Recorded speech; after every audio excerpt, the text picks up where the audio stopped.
बीच आपको एक और बड़ी खबर बता देते हैं। पीसीसी चीफ दीपक बैच का बड़ा बयान सामने आया है। कांग्रेस प्रत्याशियों की सूची को लेकर कहा है कि सेंट्रल इलेक्शन कमेटी की बैठक हो चुकी है और जल्द ही बाकी प्रत्याशियों की घोषणा भी हो जाएगी। पीसीसी चीफ दीपक बैच का बड़ा बयान सामने आया है, जल्द ही बाकी प्रत्याशियों की घोषणा भी हो जाएगी। सेंट्रल इलेक्शन कमेटी की बैठक हो चुकी है, सीसी की बैठक हो चुकी है। इसके पहले आपको याद होगा कि कल सीडब्ल्यूसी की बैठक भी आयोजित हुई थी और कल शाम 4 बजे सीसी की बैठक हो चुकी है। उसे लेकर उन्होंने कहा कि जल्द ही नामों की घोषणा हो जाएगी।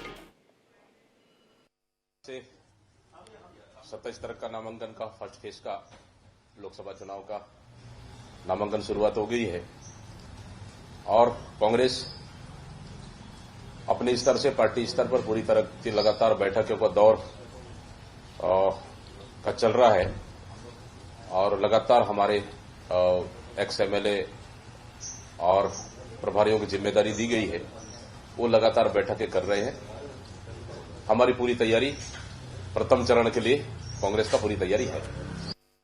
और बातचीत करेंगे ज्यादा जानकारी के साथ, हमारे साथ विशेष संवाददाता गौरव शर्मा जुड़ गए हैं। गौरव, कल ये उम्मीद की जा रही थी सीसी की बैठक के बाद कि जल्द से जल्द सूची जारी हो जाएगी, लेकिन अब ये कहा जा रहा है कि पीसीसी चीफ दीपक बैच कह रहे हैं कि जल्द से जल्द सूची जारी हो जाएगी, तो क्या उम्मीद करें?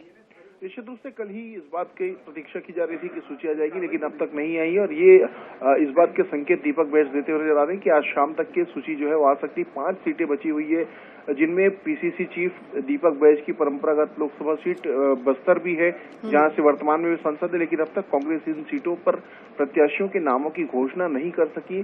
भारतीय जनता पार्टी जरूर तंज कस रही कि अंतरकलह की वजह से नामों की घोषणा नहीं की जा सकी, लेकिन कांग्रेस जो है वो इस बात का दावा कर रही कि प्रत्याशियों के नाम तय कर लिए गए, सीईसी की बैठक हो गई है, नाम की जो घोषणा है वो जल्द कर दी जाएगी, लेकिन अब तक के सूची जो है वो सामने नहीं आई है। अब ये कहा जा रहा है कि 21 मार्च को भी सूची जो है वो सामने आ सकती है, लेकिन पीसीसी चीफ कह रहे हैं कि जल्दी नामों की सूची आ जाएगी। तो ये देखना दिलचस्प होगा कि कब तक के नामों की सूची सामने आती है। बिल्कुल जल्द, हालांकि कहा है उन्होंने, देखना होगा कब आती है सूची।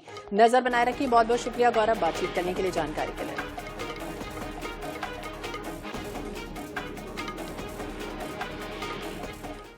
और इसके साथ इस बुलेटिन में फिलहाल इतना ही। बाकी अपडेट्स के लिए आप देखते रहिए INH 24/7। नमस्कार।